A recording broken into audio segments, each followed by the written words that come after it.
며느리가 저를 밀치며 소리쳤습니다. 시어머니 주제에 상관하지 마세요. 그 순간 30년 동안 혼자 키운 아들이 저에게 욕을 했어요.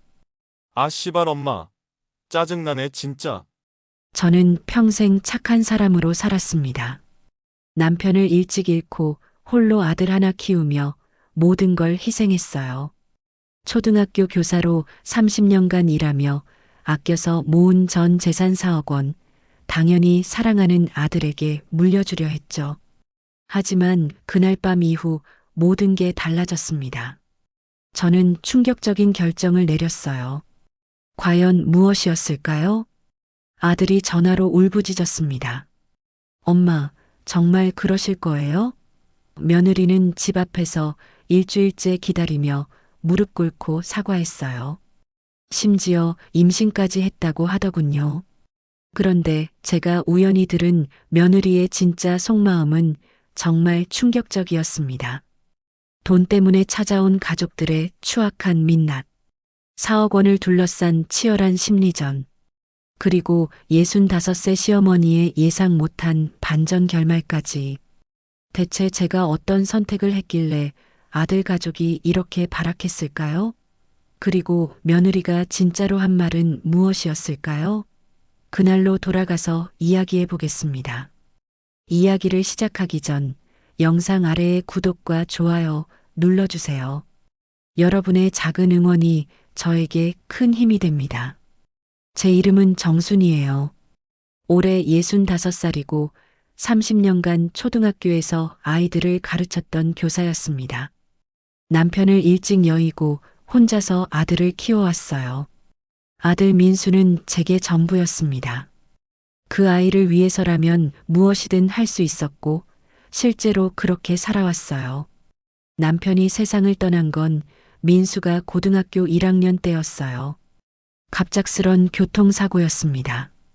하늘이 무너지는 것 같았지만 아들을 생각하면 주저앉을 수가 없었어요. 엄마, 아빠가 없어도 괜찮을까요?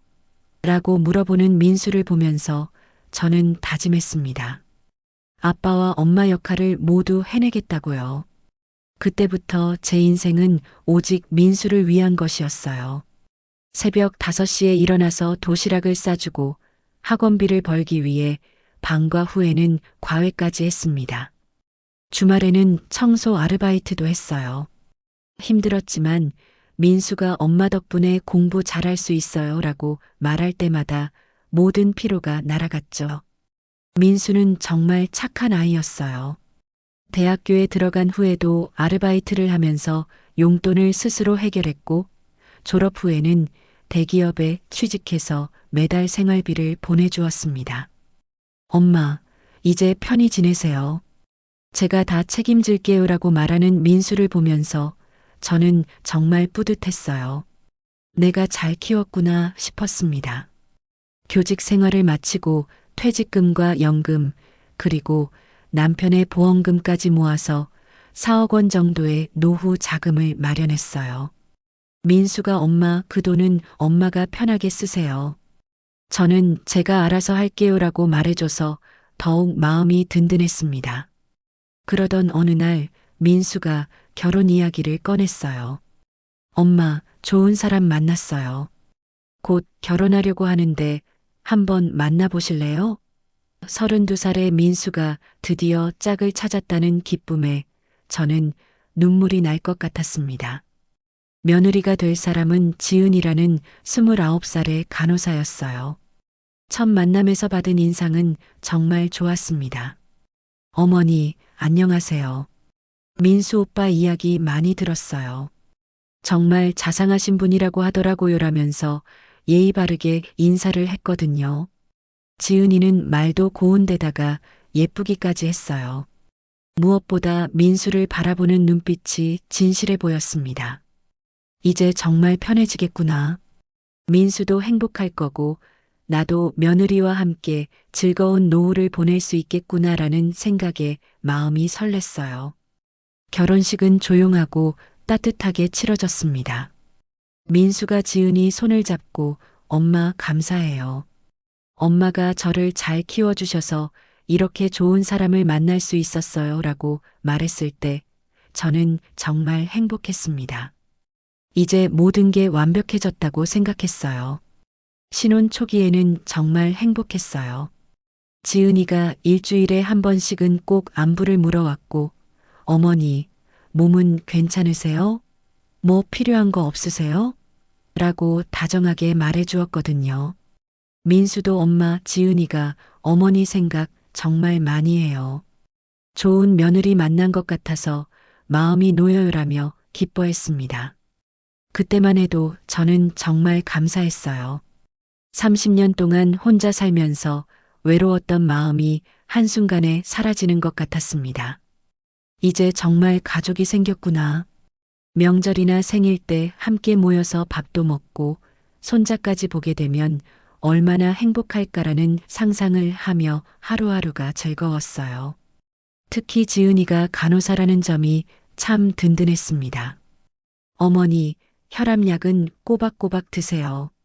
제가 병원에서 일하다 보니까 이런 건 꼭 챙겨 드셔야겠더라고요라며 건강까지 챙겨주는 모습을 보면서 정말 착한 며느리를 만났다고 생각했어요. 민수가 엄마 지은이 덕분에 저도 마음이 편해져요라고 말할 때마다 뿌듯함이 밀려왔습니다. 4억 원의 노후 자금도 마음 편히 쓸 수 있을 것 같았어요. 지은이가 어머니, 저희가 다 알아서 할 테니까 어머니는 편하게 지내세요. 여행도 다니시고 하고 싶은 거 다 하세요라고 말해줘서 정말 고마웠거든요. 민수도 엄마가 평생 고생하셨으니까 이제는 편히 사세요라며 등을 토닥여 주었습니다. 그런 평화로운 나날이 2달 정도 이어졌어요. 저는 정말 행복했습니다. 오랜만에 마음 편히 잠들 수 있었고 아침에 일어나서도 오늘은 뭘 하며 지낼까라는 설렘이 있었어요. 가끔 지은이와 함께 쇼핑도 하고 맛있는 음식도 해주곤 했습니다. 하지만 결혼석 달째부터 뭔가 달라지기 시작했어요. 지은이가 연락을 하는 횟수가 눈에 띄게 줄어들었습니다. 예전에는 일주일에 3~4번은 안부를 물어왔는데 이제는 한 번 정도만 짧게 연락이 왔어요. 그것도 형식적인 인사만 하고 금세 끊어버렸습니다. 혹시 신혼생활이 바빠서 그런가? 라고 생각하려 했지만 뭔가 어색한 느낌을 지울 수가 없었어요. 지은이의 목소리도 예전만큼 따뜻하지 않았고, 네, 네라는 건성건성한 대답만 돌아왔습니다. 그러던 어느 날 첫 번째 사건이 터졌어요. 제가 지은이에게 전화를 걸어서 지은아, 내가 반찬 좀 해서 갖다 줄까? 김치찌개랑 멸치볶음 만들었거들라고 말했어요. 그랬더니 지은이가 어머니, 정말 고맙지만 오늘은 좀 힘들 것 같아요라고 하더라고요. 왜? 무슨 일 있어? 제가 물어보니까 지은이가 친구가 갑자기 아파서 병원에 입원했대요. 지금 병문안을 가야 해서요. 혼자 있기 무서워한다고 하네요라고 설명했습니다. 저는 그럼 어쩔 수 없지. 친구가 아픈데 당연히 가야지. 반찬은 내일 갖다 줄게라고 말했어요. 지은이가 죄송해요, 어머니. 다음에 꼭 맛있게 먹을게요라며 고마워했습니다. 그런데 저녁 무렵에 우연히 민수에게 전화를 걸었더니 이상한 소리가 들렸어요. 민수야, 지금 어디야? 뭔가 시끄럽네. 아, 엄마. 지은이랑 친구들이랑 노래방에 왔어요. 오랜만에 다 같이 만나서 놀고 있어요라고 민수가 대답했습니다. 그 순간 저는 깜짝 놀랐어요. 노래방? 지은이가 친구 병문안 간다고 하지 않았어? 너? 병문안이요? 아니에요, 엄마. 지은이 친구들 다 건강한데요? 오늘 친구들이랑 같이 놀러 왔어요. 저는 그 순간 머릿속이 하얘졌어요. 지은이가 친구 병문안을 간다고 거짓말을 하고 실제로는 노래방에서 친구들과 놀고 있었던 거예요. 저는 그날 밤 잠을 이룰 수가 없었어요. 지은이가 저에게 거짓말을 한 이유가 뭘까 계속 생각했습니다. 내가 만든 반찬을 받기 싫어서 그런 걸까? 나와 함께 있는 시간이 그렇게 부담스러웠을까? 라는 생각이 머릿속을 맴돌았어요. 저는 그날 밤 잠을 이룰 수가 없었어요. 지은이가 저에게 아프다고 거짓말을 한 그 시간에 친구들과 즐겁게 놀고 있었다는 사실이 믿어지지 않았습니다. 왜 그랬을까? 나와 함께 있는 게 그렇게 싫었을까? 라는 생각이 머릿속을 맴돌았어요. 하지만 그때만 해도 저는 이것이 시작에 불과하다는 걸 몰랐습니다. 며느리의 거짓말은 점점 더 교묘해지고 악랄해질 예정이었거든요. 다음에서는 지은이가 저를 본격적으로 속이기 시작하면서 벌어진 충격적인 사건들을 들려드리겠습니다. 첫 번째 거짓말 사건 이후로 저는 지은이를 다른 시각으로 보게 되었어요. 예전에는 그저 좋은 며느리라고만 생각했는데 이제는 말 한마디, 행동 하나하나를 유심히 지켜보게 되었습니다. 그러면서 점점 더 이상한 점들을 발견하게 되었어요. 지은이는 여전히 일주일에 한 번 정도는 안부 전화를 했지만 통화 시간이 현저히 짧아졌어요. 어머니, 안녕하세요. 몸 괜찮으세요? 라고 묻고는 제가 뭔가 말을 하려고 하면 저 지금 좀 바빠서요. 나중에 다시 연락드릴게요라며 서둘러 전화를 끊었습니다. 더 이상해진 건 민수와의 관계였어요. 민수가 엄마 지은이가 요즘 좀 힘들어해요. 시어머니가 너무 자주 연락한다고 부담스러워 하더라고요라고 말하는 거예요. 저는 깜짝 놀랐습니다. 민수야, 내가 언제 자주 연락했니? 지은이가 먼저 연락하는 경우가 더 많은데? 하지만 민수는 엄마 신혼부부는 좀 시간이 필요해요. 너무 신경 쓰지 마세요라며 지은이 편을 드는 것 같았어요. 그 말을 듣고 나서 저는 정말 혼란스러웠습니다. 내가 정말 간섭을 너무 많이 한 걸까? 며느리가 부담스러워하는 걸까? 그래서 저는 의도적으로 연락 횟수를 줄였어요. 지은이가 먼저 연락하기 전까지는 절대 전화하지 않기로 마음먹었습니다. 하지만 이상하게도 지은이도 연락을 하지 않더라고요. 일주일이 지나고 2주일이 지나도 아무런 소식이 없었어요. 그러던 중에 두 번째 사건이 벌어졌습니다. 어느 날 제가 미역국을 끓이고 나물도 무쳐서 지은이에게 전화를 걸었어요. 지은아, 미역국이랑 나물 좀 만들었는데 갖다 줄까? 민수도 좋아하는 거니까. 그런데 지은이가 어머니, 죄송한데 저 지금 독감에 걸린 것 같아요. 열도 심하게 나고 온몸이 아파서 꼼짝도 못 하겠어요. 전염될까봐 걱정되니까 오늘은 오지 마세요라고 말했습니다. 저는 걱정이 되어서 그럼 내가 가서 간병해 줄까? 약도 사다 주고 죽도 끓여줄게라고 제안했어요. 그런데 지은이가 아니에요, 어머니. 정말 전염될까봐 걱정돼요. 그냥 푹 쉬면 나을 것 같아요. 민수 오빠도 출장 가서 없어서 혼자 조용히 쉴 수 있어서 괜찮아요라며 극구 말렸습니다. 저는 그래도 걱정이 되어서 그럼 내가 약이라도 사다 놓고 갈게. 문 앞에만 놓고 올 테니까. 혼자 아픈데 어떻게 그냥 둬라고 했어요. 지은이는 정말 괜찮아요, 어머니. 약도 있고 그냥 푹 쉬면 나을 것 같아요. 어머니가 오시면 오히려 신경 쓰일 것 같아요라며 계속 거절했습니다. 하지만 며느리가 아픈데 가만히 있을 수는 없잖아요. 저는 약국에서 감기약과 해열제를 사고 마트에서 죽과 과일까지 사서 지은이네 집으로 향했어요. 집 앞에 도착해서 전화를 걸었습니다. 지은아, 나 지금 집 앞이야. 약이랑 먹을 것 좀 사왔어. 그런데 한참 후에야 지은이가 전화를 받더라고요. 목소리가 너무 밝고 건강해 보였어요.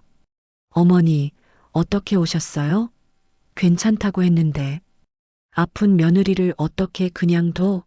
문 앞에만 놓고 갈 테니까 나와서 가져가라고 말했습니다. 지은이가 문을 열고 나왔는데 화장도 말끔히 하고 있었고 평상복을 입고 있더라고요. 아픈 사람 같아 보이지 않았어요.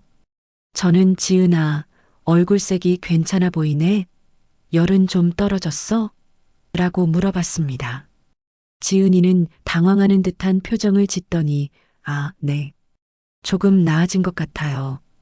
어머니 덕분인가 봐요라고 억지스럽게 웃으며 대답했어요.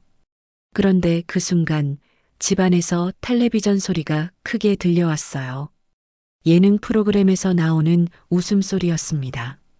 지은아, 텔레비전 소리가 너무 큰 것 같은데?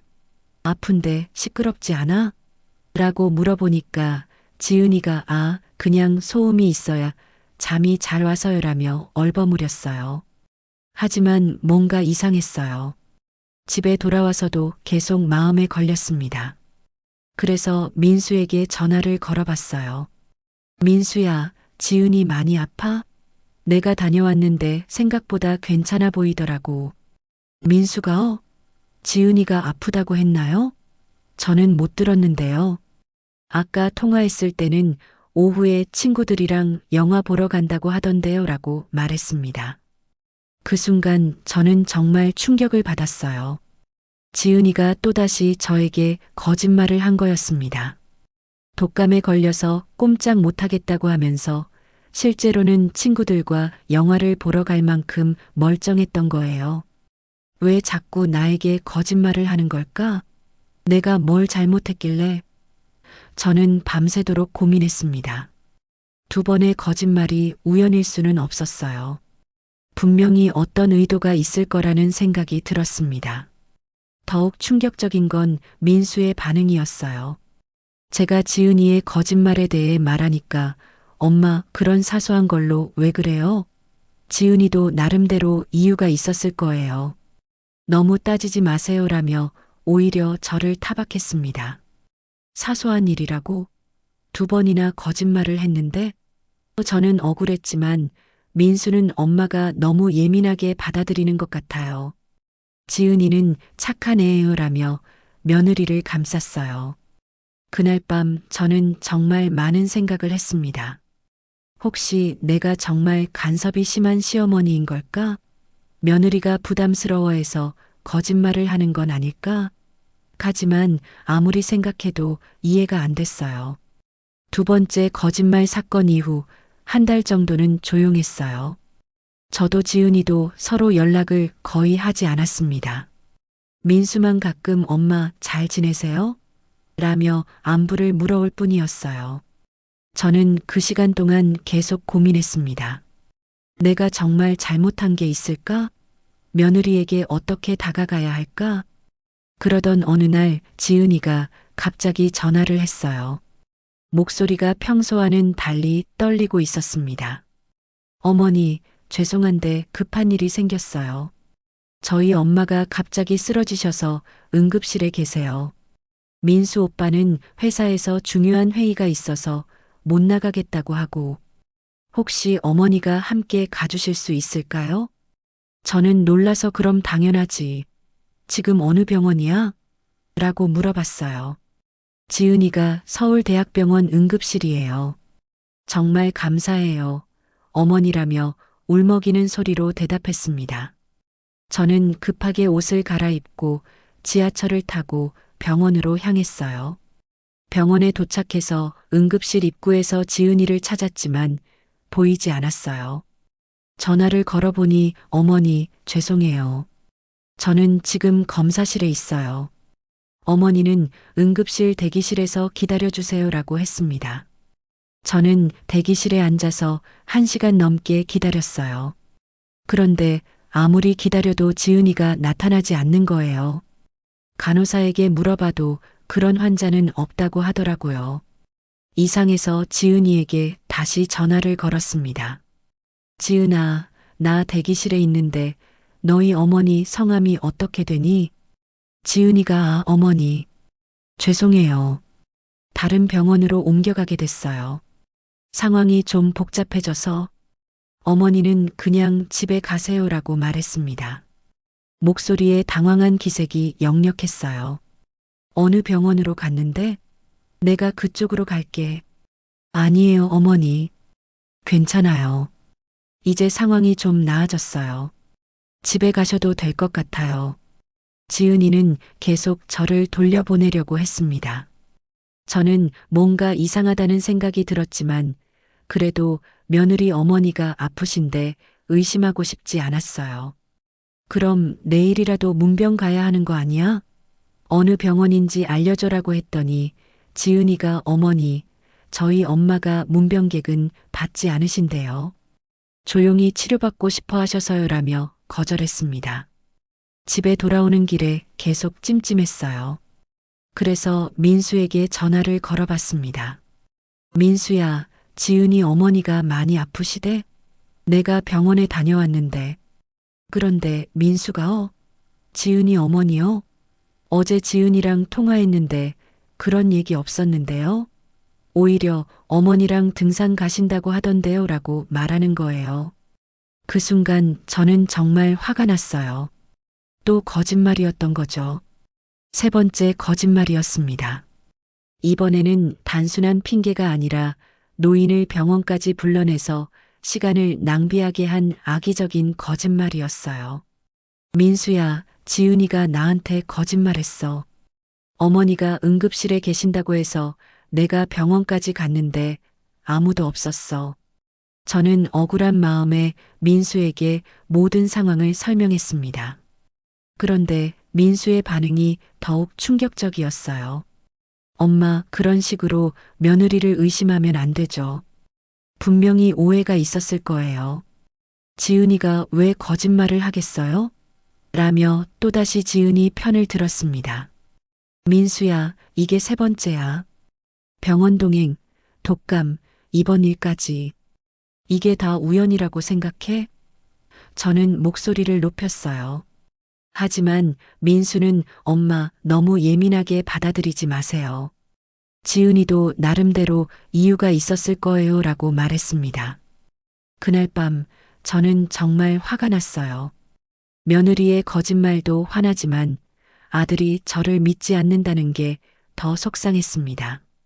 30년을 키운 아들이 며느리 편만 들고 엄마 말은 믿지 않는구나라는 생각에 눈물이 났어요. 그런데 이틀 후에 더욱 충격적인 일이 벌어졌습니다. 민수가 갑자기 화가 난 목소리로 전화를 해온 거예요. 엄마, 지은이한테 왜 그랬어요? 뭘 어떻게 했다는 거니? 지은이가 울면서 말하는데 어머니가 자꾸 간섭하고 괴롭힌다고 하더라고요. 저는 깜짝 놀랐어요. 민수야, 내가 언제 지은이를 괴롭혔어? 오히려 지은이가 나한테 거짓말만 하는데? 엄마, 지은이가 거짓말쟁이라고 몰아가지 마세요. 지은이가 얼마나 착한 앤데요. 민수는 완전히 지은이 편에 서서 저를 공격했어요. 엄마가 자꾸 병원에 따라오려고 하고 아프다는데도 억지로 와서 확인하려고 한다고 하더라고요. 지은이가 얼마나 스트레스 받겠어요? 민수야, 그게 다 거짓말이야. 지은이가 먼저 도움을 요청해서 엄마, 이제 그만해요.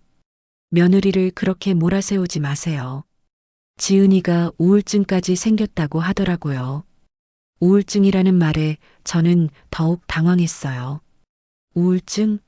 그게 나 때문이라는 거야? 지은이가 시어머니 때문에 너무 힘들어해요. 좀 거리를 두고 지냈으면 좋겠어요. 그날 민수와의 통화 후 저는 정말 절망감을 느꼈습니다. 며느리가 저를 완전히 악인으로 만들어버린 거예요. 거짓말로 저를 불러내 놓고는 오히려 제가 괴롭히는 사람인 것처럼 아들에게 말한 거죠. 그리고 며칠 후 더욱 충격적인 소식을 들었습니다. 지은이가 민수를 통해 시어머니가 자꾸 괴롭혀서 더 이상 만나고 싶지 않다는 메시지를 전달한 거예요.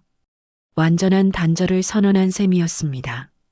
단절을 선언한 후 한 달 동안은 정말 조용했어요. 민수도 연락을 거의 하지 않았고 저는 그 시간 동안 정말 많은 생각을 했습니다. 내가 정말 잘못한 걸까? 며느리를 너무 의심한 걸까? 하지만 아무리 생각해봐도 제가 잘못한 게 없었어요. 그러던 어느 날 저녁 갑자기 초인종이 울렸습니다. 문을 열어보니 민수가 서 있더라고요. 그런데 표정이 너무 심각해서 저는 깜짝 놀랐어요. 민수야, 어떻게 왔어? 연락도 없이. 민수는 인사도 없이 집 안으로 들어와서는 소파에 털썩 앉더니 저를 노려봤어요. 엄마, 지은이한테 정말 그랬어요? 뭘 어떻게 했다는 거니? 저는 당황스러워서 물어봤습니다. 지은이가 말하는데 어머니가 전화로 욕했다고 하더라고요. 그것도 심한 욕을 했다면서요. 민수의 목소리에 분노가 섞여 있었어요. 저는 정말 어이가 없었습니다. 민수야, 내가 언제 지은이한테 욕을 했어? 그런 적 한 번도 없는데? 엄마, 이제 거짓말 그만해요. 지은이가 녹음까지 해뒀다고 하더라고요. 녹음이라는 말에 저는 더욱 당황했어요. 녹음? 민수야, 정말로 내가 그런 적 없어. 지은이가 또 거짓말하는 거야. 그 순간 민수가 갑자기 일어나더니 저를 향해 소리쳤어요. 엄마, 왜 자꾸 지은이를 거짓말쟁이로 만들려고 해요? 지은이가 왜 거짓말을 해요? 민수야, 진정해. 내가 정말 그런 적 없다니까. 저는 민수를 달래려고 했지만 민수는 더욱 흥분했어요. 지은이가 울면서 말하는데 어머니가 시집 온 주제에 감히 나한테 대든다고 욕했다면서요. 그리고 너 같은 며느리는 필요 없다고도 했다고 하고요. 저는 정말 기가 막혔어요. 제가 그런 말을 할 리가 없잖아요. 평생 그런 막말을 해본 적이 없는데 말이에요. 민수야, 내가 정말 그런 말 안 했어. 지은이가 꾸며낸 거야. 엄마, 그만해요. 민수가 갑자기 큰 소리로 외쳤어요. 그리고 그 다음에 한 말이 제 가슴을 찢어 놓았습니다. 아, 씨발 엄마. 짜증나네 진짜. 왜 이렇게 이기적이에요? 며느리 하나 이해 못 해주면 우리가 어떻게 같이 살아요? 그 순간 저는 온몸이 얼어붙는 것 같았어요. 30년 동안 사랑과 정성으로 키운 제 아들이 저에게 욕을 한 거예요. 그것도 며느리의 거짓말 때문에 말이에요. 민수야. 저는 떨리는 목소리로 아들의 이름을 불렀지만 민수는 계속 소리쳤어요. 엄마는 정말 이기적이에요. 지은이가 얼마나 힘들어하는지도 모르고, 지은이가 스트레스 때문에 살이 빠지고 잠도 못 자는데 엄마는 여전히 자기 잘못을 인정하지 않으니까요. 민수야, 내가 정말 그만해요. 정말 꼴 보기 싫어요. 민수가 저에게 던진 마지막 말이었습니다. 꼴 보기 싫다는 말을 들은 순간 저는 정말 숨이 막히는 것 같았어요. 아들을 위해 평생을 바친 어머니에게 할 수 있는 말이었을까요? 민수는 그 말을 하고는 돌아서서 현관문을 향해 걸어갔어요. 저는 다급하게 뒤를 쫓으며 민수야, 잠깐만. 우리 이야기 좀 더 해보자라고 말했지만 민수는 뒤돌아보지도 않았어요. 엄마, 지은이한테 사과하세요. 진심으로 사과하지 않으면 저도 더 이상 엄마를 볼 수 없을 것 같아요. 그 말을 남기고 민수는 집을 나가버렸습니다. 저는 그 자리에 주저앉아서 한참을 울었어요. 내가 뭘 잘못했다고 이런 일을 당해야 하지? 30년 동안 아들 하나 키우려고 모든 걸 희생했는데 그날 밤 저는 잠을 한 잠도 잘 수 없었어요. 민수의 욕설과 꼴보기 싫다는 말이 계속 귓가에 맴돌았습니다. 사랑하는 아들에게서 그런 말을 들은 충격은 이루 말할 수 없었어요. 민수가 저에게 욕을 하고 간 후 일주일 동안 저는 정말 힘들었어요. 밥도 제대로 못 먹고 잠도 못 자면서 계속 생각했습니다. 내가 정말 잘못한 걸까? 지은이에게 사과해야 하는 걸까? 그러던 어느 날 오후 저는 마트에 장을 보러 갔어요. 그런데 마트에서 나오는 길에 익숙한 목소리가 들려왔습니다. 지은이의 목소리였어요. 놀라서 돌아보니 지은이가 친구들과 함께 카페 테라스에서 수다를 떨고 있더라고요. 저는 본능적으로 몸을 숨겼어요. 지은이와 마주치고 싶지 않았거든요. 그런데 그 순간 지은이가 친구들에게 하는 말이 들려왔습니다. 아니, 정말 바보 같은 시어머니 속이기 너무 쉬워. 지은이의 목소리였어요. 저는 귀를 의심했습니다. 어떻게 속였는데? 친구 중 한 명이 물어봤어요. 병원 간다고 하면서 놀이공원 가고, 아프다고 하면서 영화 보러 가고, 정말 순진해 죽겠어. 그리고 친정엄마 응급실 간다고 해서 1시간 넘게 병원에서 기다리게 했어. 그때 나는 친구들이랑 쇼핑하고 있었는데 말이야. 저는 그 자리에서 다리가 풀리는 줄 알았어요. 지은이가 자신의 거짓말을 자랑스럽게 떠들고 있는 거예요. 와, 진짜 악독하다. 그런데 왜 그런 짓을 해? 또 다른 친구가 물었습니다. 시어머니가 4억이 있거든. 그 돈 다 우리가 상속받아야 하는데 시어머니가 계속 간섭하고 참견하면 짜증나잖아. 그래서 아예 남편이랑 사이를 벌려놓은 거야. 4억 원. 제 노후 자금 이야기였어요. 지은이가 처음부터 제 돈을 노리고 있었던 거죠. 그런데 남편은 뭐래? 남편? 완전히 내 편이야. 최근에 시어머니한테 가서 욕하고 왔어. 남편이 그렇게 얘기한 거 들으니까 정말 속이 시원하더라고. 저는 그 순간 정말 분노가 치밀어 올랐어요. 지은이가 민수를 조종해서 저에게 욕을 하게 만든 거였어요. 근데 남편이 그 정도까지 해줘? 친구가 신기해하며 물어봤어요. 남자들은 단순해. 내가 울면서 시어머니가 나를 괴롭혀라고 하면 바로 믿어. 심지어 녹음까지 있다고 거짓말했더니 완전히 믿더라고. 녹음은 당연히 없지만 말이야. 녹음도 거짓말이었던 거예요. 저는 온몸이 떨렸습니다. 그런데 시어머니가 정말 그렇게 나쁜 사람이야? 친구가 또 물었어요. 전혀. 오히려 너무 착해서 바보 같을 정도야. 처음에는 나한테 정말 잘해줬어. 건강 챙겨주고, 약도 사다 주고, 음식도 해주고. 근데 그게 짜증나는 거야. 너무 친어머니처럼 굴려고 하니까. 친어머니처럼 굴려고 한다고? 저는 정말 어이가 없었어요.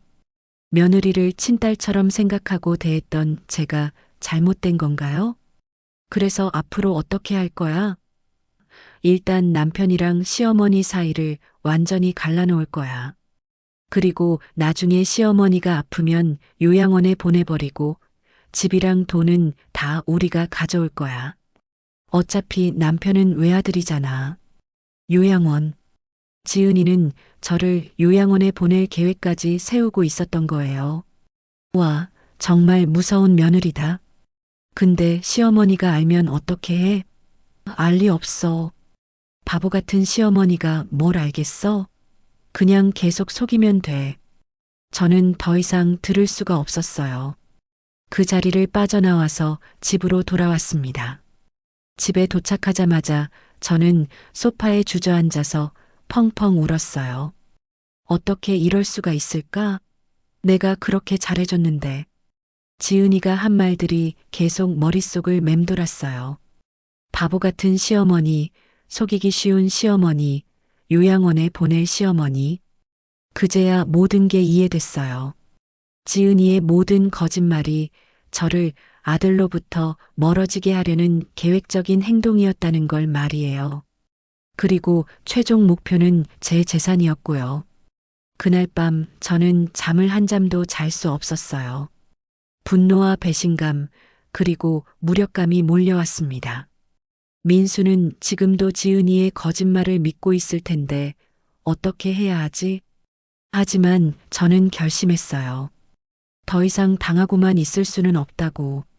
지은이와 민수에게 마지막 기회를 주되 그들이 계속 거짓말을 한다면 제 나름의 방법으로 대응하겠다고 말이에요. 다음 날 민수에게 전화를 걸었습니다. 민수야, 엄마가 할 말이 있어. 한번 만나자. 민수는 처음에는 거부했지만 제가 간청하자 마지못해 만나주기로 했어요. 카페에서 만난 민수의 얼굴은 여전히 차가웠습니다. 엄마, 무슨 말하려고요? 민수야, 엄마가 정말 지은이한테 욕했다고 생각해? 당연하죠. 지은이가 거짓말할 이유가 없잖아요. 저는 깊은 숨을 쉬고 말했어요. 민수야, 만약에 엄마가 그런 적이 정말 없다면 어떻게 할 거니? 엄마, 아직도 그런 말씀을 하시면 안 되죠. 좋아. 그럼 지은이한테 물어봐. 엄마가 욕했다는 녹음 파일을 들려달라고. 저는 단호하게 말했어요. 민수가 당황하는 표정을 지었습니다. 지은이랑 전화 통화를 하고 난 뒤 민수가 얘기하더라고요. 그게 지은이가 너무 충격받아서 삭제했다고 하더라고요. 그것 봐. 처음부터 거짓말이었어. 저는 민수를 똑바로 바라봤어요. 민수는 잠시 말이 없었다가 엄마, 설마 지은이가 거짓말을 했다는 건 아니죠? 라고 물었어요. 저는 고개를 끄덕였습니다. 민수야, 지은이가 엄마한테 한 거짓말이 한두 개가 아니야. 병원, 독감, 친정어머니 응급실, 그리고 욕설 녹음까지 다 거짓말이었어. 그 순간 민수의 얼굴이 약간 흔들리는 것 같았어요. 하지만 여전히 지은이를 믿고 있는 것 같았습니다. 저는 마지막으로 말했어요. 민수야, 엄마가 마지막으로 한 번만 더 기회를 줄게. 지은이한테 물어봐. 정말로 엄마가 그랬는지. 만약에 지은이가 계속 거짓말을 한다면 엄마도 더 이상 참지 않을 거야. 그리고 저는 일어서서 카페를 나왔어요. 이제 정말 마지막 기회를 준 거였습니다. 3일 후 민수에게서 전화가 왔어요. 엄마, 지은이랑 이야기해 봤어요. 저는 마음을 단단히 먹고 물어봤습니다. 그래서 뭐래? 지은이가 그래도 여전히 어머니가 욕했다고 하더라고요. 그리고 어머니가 만나자고 하면 만나겠다고 해요. 직접 해명하고 싶다고 하네요. 저는 한숨을 쉬었어요. 지은이가 여전히 거짓말을 고집하고 있다는 뜻이었거든요. 하지만 마지막 기회를 주기로 했어요. 좋아. 그럼 내일 우리 집으로 와. 다음 날 오후 민수와 지은이가 함께 왔어요. 지은이는 제 앞에서 눈물을 흘리며 말했습니다. 어머니, 저는 정말 어머니를 친어머니처럼 생각했어요. 그런데 어머니가 그렇게 말씀하시니까 정말 마음이 아팠어요. 지은아, 내가 언제 너한테 욕했다는 거니? 저는 차분하게 물어봤어요. 어머니가 전화로 시집온 주제에 감이라고 하시면서 정말 상처받았어요. 지은이가 울먹이며 대답했습니다. 저는 그 순간 지은이를 똑바로 바라보며 말했어요. 지은아, 마지막으로 물을게. 정말로 내가 그런 말을 했니? 지은이는 잠시 망설이는 듯 했지만 곧 고개를 끄덕였습니다. 네, 정말로요. 그 순간 저는 모든 걸 포기했어요. 카페에서 들은 지은이의 진짜 모습과 지금 제 앞에서 연기하는 모습이 너무나 달랐거든요. 민수도 여전히 지은이만 바라보며 엄마, 지은이가 이렇게 말하는데 왜 계속 부인하세요? 라고 말했어요. 좋아. 알았어. 저는 더 이상 변명하지 않기로 했어요. 대신 이렇게 말했습니다. 그렇게 생각한다면 할 수 없지. 너네들이 그렇게 날 미워한다면 내가 사라져 줄게. 앞으로는 서로 연락하지 말자. 민수가 놀란 표정으로 엄마, 그게 무슨 말이에요? 라고 물었지만 저는 대답하지 않았어요. 지은이는 속으로 좋아하는 것 같았지만 겉으로는 어머니, 그러지 마세요라며 가식적으로 말했습니다. 그날 밤 민수와 지은이가 돌아간 후 저는 중요한 결정을 내렸어요. 다음 날 아침 저는 은행에 가서 4억 원을 모두 정기예금으로 바꾸었습니다. 그리고 변호사 사무실을 찾아갔어요. 변호사님, 유언장을 작성하고 싶습니다. 변호사는 제 나이를 보고 놀란 표정을 지었지만 제 의지가 확고하다는 걸 알고는 절차를 안내해 주었습니다. 유언장에는 이렇게 적었어요. 본인 김정수는 전 재산 4억 원을 청솔장학재단에 기부한다. 이 재산은 어떠한 경우에도 가족에게 상속되지 않으며 오직 어려운 학생들의 장학금으로만 사용되어야 한다. 그리고 며칠 후 저는 장학재단에 연락해서 기부 의사를 밝혔어요. 재단 관계자는 정말 확실하신가요? 이렇게 큰 금액을 기부하시는 건데 라고 몇 번이나 확인했지만 저는 단호하게 네, 확실합니다라고 대답했어요. 기부 절차가 완료되고 나서 저는 민수에게 전화를 걸었어요. 민수야, 엄마가 할 말이 있어. 엄마, 무슨 일이에요? 민수의 목소리는 여전히 차가웠어요. 엄마가 그동안 모아온 4억 있잖니? 어제 장학재단에 전부 기부했어. 저는 담담하게 말했습니다. 그러더니 민수가 다급한 목소리로 엄마, 그게 무슨 말이에요? 설마 정말로? 라고 물었습니다. 정말이야. 어제 모든 절차를 마쳤어. 엄마, 그걸 왜 혼자 결정해요? 저와 상의도 없이. 민수의 목소리에 당황한 기색이 역력했어요. 민수야, 너는 지은이가 있잖아. 그리고 너희는 나를 필요로 하지 않는다고 했잖아. 그럼 내 돈도 필요 없겠지. 저는 차분하게 말했어요. 엄마, 그런 의도가 아니긴 한데 그 돈은 엄마 노후 자금인데 내 노후는 내가 알아서 할게. 연금도 있고 집도 있으니까 충분해. 저는 단호하게 말했어요. 그 후 민수는 한동안 말이 없었다가 엄마, 정말 그러실 거예요? 다시 생각해 보세요라고 말했지만 저는 이미 끝난 일이야 라고 대답했어요. 전화를 끊고 나서 저는 이상하게 마음이 편해졌어요. 그동안 지은이와 민수 때문에 얼마나 스트레스를 받았는지 모르겠어요. 하지만 이제는 모든 게 정리된 것 같았습니다. 그런데 이틀 후 예상했던 일이 벌어졌어요. 집 앞에서 누군가 계속 초인종을 누르는 소리가 들렸습니다. 창문으로 내려다보니 민수와 지은이가 서 있더라고요. 문을 열어주지 않으니까 지은이가 큰 소리로 어머니, 문 열어주세요. 얘기 좀 해요. 라고 소리쳤어요. 하지만 저는 문을 열어주지 않았습니다. 그 다음 날부터 민수와 지은이가 매일같이 찾아왔어요. 처음에는 초인종만 누르더니 나중에는 아예 집 앞에서 기다리고 있더라고요. 지은이는 심지어 무릎을 꿇고 앉아서 어머니, 제가 잘못했어요. 용서해 주세요라고 소리쳤어요. 하지만 저는 더 이상 속지 않았어요. 지은이의 사과도 눈물도 모든 게 연기일 뿐인 걸 알고 있었거든요. 일주일째 되던 날 지은이가 어머니, 저 임신했어요. 손자를 생각해서라도 용서해 주세요. 라고 소리치더라고요. 임신까지 거짓말로 이용하다니 정말 끝이 없는 사람이었어요. 일주일 동안 집 앞에서 기다리던 민수와 지은이는 점점 더 절망적이 되어 갔어요. 처음에는 정중하게 어머니 얘기 좀 해요라고 하더니 나중에는 엄마, 문 열어요. 라고 소리를 지르기 시작했습니다. 그러던 어느 날 저녁 지은이가 정말 충격적인 말을 하더라고요. 어머니, 제가 카페에서 한 말 다 들으신 거 맞죠? 그래서 이러시는 거죠?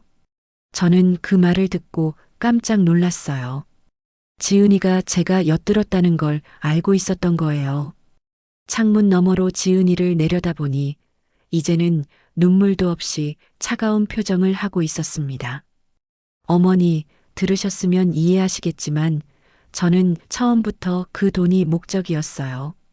솔직히 말할게요. 어머니 같은 시골 할머니랑 가족놀이 하고 싶지 않았어요. 지은이의 진짜 모습이 드러나기 시작했어요. 이제는 더 이상 착한 며느리 연기를 하지 않는 거였습니다. 하지만 어머니가 그 돈을 기부해버리면 저희는 어떻게 해요? 집도 사야 하고 아이도 키워야 하는데. 지은이가 소리쳤어요. 그 옆에서 민수도 엄마 정말 너무하는 거 아니에요? 그 돈으로 저희가 살아야 하는데. 라고 말했습니다. 저는 그제야 확실히 알았어요. 민수도 결국은 제 돈이 목적이었다는 걸 말이에요. 아들이 엄마를 사랑해서가 아니라 상속받을 돈 때문에 연락했던 거였어요. 다음 날 저는 마침내 문을 열어주었어요. 민수와 지은이가 급하게 집 안으로 들어왔습니다. 지은이는 이제 더 이상 예의를 지키지 않았어요. 어머니, 솔직히 말할게요. 4억 기부한 거 취소하세요. 지은이가 단도직입적으로 말했습니다. 취소? 왜 내가 그래야 하는데? 저는 차분하게 물어봤어요. 왜냐하면 그 돈은 원래 저희 것이거든요. 어머니가 돌아가시면 어차피 민수 오빠한테 상속될 돈이잖아요.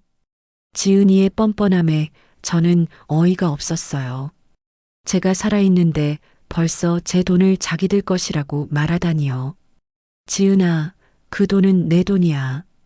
내가 30년 동안 일해서 모은 거고. 어머니, 법적으로는 그렇지만 실질적으로는 저희 것이잖아요.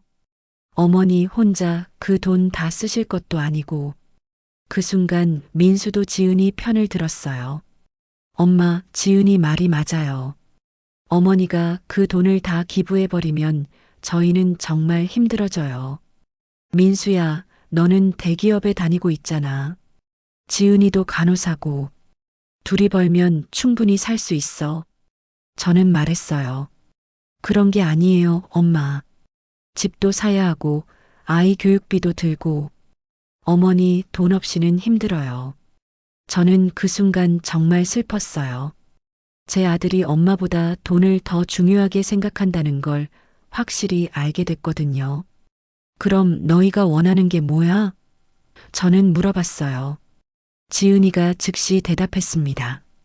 기부 취소하고 그 돈을 저희한테 미리 증여해 주세요. 어차피 나중에 상속될 돈이니까 지금 주셔도 상관없잖아요. 미리 증여? 저는 웃음이 나왔어요. 어머니는 연금도 있고 집도 있잖아요. 충분해요. 지은이가 차갑게 말했습니다. 그 순간 저는 완전히 화가 났어요. 지은아, 너는 정말 뻔뻔하구나. 내가 언제 너희한테 그 돈을 물려준다고 했어? 어머니, 민수 오빠가 외아들이잖아요. 당연히 저희 것이죠. 당연하다고? 누가 그렇게 정했는데? 그때 민수가 끼어들었어요. 엄마, 저희가 어머니를 모실 테니까 그 돈은 저희가 관리하면 안 될까요? 모신다고? 너희가 언제 나를 모셨어? 저는 반문했어요. 지은이가 갑자기 무릎을 꿇더니 어머니, 제가 잘못했어요. 앞으로 정말 잘할게요. 매일 안부도 드리고 집안일도 도와드릴게요. 그러니까 그 돈만 다시 돌려주세요. 하지만 저는 이미 지은이의 진짜 모습을 알고 있었어요. 카페에서 들은 그 말들, 바보 같은 시어머니, 요양원에 보낼 계획, 모든 게 기억났습니다. 지은아, 넌 카페에서 뭐라고 했지? 바보 같은 시어머니 속이기 쉽다고 했잖아. 지은이의 얼굴이 순간 굳어졌어요. 그건 제가 화가 나서, 그리고 나를 요양원에 보낼 계획도 세웠다며? 이번에는 민수가 놀란 표정을 지었어요. 지은아, 그게 무슨 말이야? 지은이가 당황하며 아니에요, 오빠. 그런 말 한 적 없어요. 어머니가 오해하신 거예요. 하지만 저는 더 이상 속지 않았어요. 지은아, 넌 내 돈만 원했지. 나를 원한 건 아니었어. 그리고 민수도 마찬가지고. 민수가 엄마 그런 게 아니에요라고 말했지만 저는 이미 결심을 굳혔어요. 좋아. 그럼 내가 제안할게. 내가 죽을 때까지 기다려. 그때 가서 내 유언장을 확인해 봐. 저는 단호하게 말했어요. 유언장? 민수가 물어봤어요. 응, 내 전 재산을 어디에 줄지는 내 유언장에 다 써놨어. 그 순간 지은이가 갑자기 일어서더니 어머니, 설마 저희한테 한 푼도 안 주실 건 아니죠? 라고 소리쳤어요. 그건 내가 결정할 일이야. 저는 냉정하게 대답했어요. 지은이가 완전히 돌변했어요. 어머니, 너무하시는 거 아니에요? 저희가 어머니한테 얼마나 잘했는데. 잘했다고? 언제? 저는 웃으며 물어봤어요. 저희가 결혼하고 나서 지은이가 말을 못 이어가더라고요. 실제로는 거짓말과 속임수밖에 없었으니까요. 그때 민수가 마지막으로 애원했어요. 엄마, 정말 그러실 거예요? 엄마 아들인데. 저는 민수를 똑바로 바라보며 말했어요. 민수야, 넌 내 아들이지만 나보다는 돈을 선택했잖아. 그럼 돈 없는 엄마는 필요 없겠지. 그리고 저는 일어서서 현관문을 열었어요. 이 집에서 나가렴. 더 이상 안 왔으면 좋겠어. 지은이가 마지막으로 소리쳤어요. 어머니, 후회하실 거예요. 정말 혼자 사실 거예요? 저는 차분하게 대답했어요. 응, 혼자 살 거야. 그게 더 편해. 그렇게 민수와 지은이는 집을 나갔어요. 그리고 그게 저희가 마지막으로 만난 날이었습니다. 민수와 지은이를 보낸 후 처음 며칠 동안은 집이 너무 조용해서 어색했어요. 30년 동안 아들 걱정, 며느리 걱정으로 가득했던 머릿속이 갑자기 텅 비어버린 것 같았거든요. 이제 정말 혼자구나라는 생각이 들면서 약간의 허전함도 느꼈어요. 하지만 며칠이 지나자 이상한 변화가 일어났어요. 아침에 눈을 뜨면서 오늘 지은이가 또 무슨 거짓말을 할까? 민수는 또 며느리 편을 들까? 라는 걱정을 하지 않아도 되는 거예요. 정말 오랜만에 마음이 편안해졌습니다. 장학재단에서 연락이 왔어요. 정수님 덕분에 10명의 학생들이 장학금을 받을 수 있게 되었습니다. 학생들이 감사 편지를 써왔는데 전달해드려도 될까요? 며칠 후 우편함에 10통의 편지가 들어 있었어요. 하나씩 읽어보는데 눈물이 났습니다. 편지를 읽으면서 저는 깨달았어요. 제 돈이 정말 필요한 곳에 쓰이고 있다는 걸 말이에요. 민수와 지은이에게 물려줬다면 집 사고 차 사는 데 쓰였겠지만 이렇게 쓰이니까 진짜 의미가 있는 것 같았어요. 한 달 후 저는 복지관에서 자원봉사를 시작했어요. 혼자 계시는 어르신들 말벗이 되어드리고 가끔은 컴퓨터도 가르쳐 드렸어요. 교사 출신이라 설명을 잘한다고 다들 좋아해 주셨어요. 그로부터 2년이 지난 지금 저는 정말 만족스러운 삶을 살고 있어요. 장학생들은 이제 30명으로 늘어났고 첫 번째 장학생은 벌써 간호사가 되어서 병원에서 일하고 있어요. 가끔 병원에서 만나면 할머니 하고 달려와서 안아주곤 해요. 복지관에서의 자원봉사도 계속하고 있고 요즘은 독거노인분들께 반찬도 해드리고 있어요. 정순이 선생님이 해주신 김치찌개가 정말 맛있어요 라고 말씀하시는 할머니들을 보면 정말 뿌듯해요. 이제 67살이 된 저에게는 30명의 자식들이 있어요. 모두 저를 진심으로 존경하고 사랑해주는 자식들이죠. 이보다 더 큰 행복이 어디 있을까요? 여러분, 오늘 이야기 어떠셨나요? 앞으로도 진짜 인생 이야기, 진한 감동의 순간들을 전해드릴 환갑 오디오가 함께하겠습니다. 영상이 마음에 드셨다면 구독과 좋아요 버튼을 꼭 눌러주세요. 따뜻한 마음으로 10년은 젊게, 20년은 더 행복하게 사는 그날까지 환갑 오디오였습니다. 감사합니다.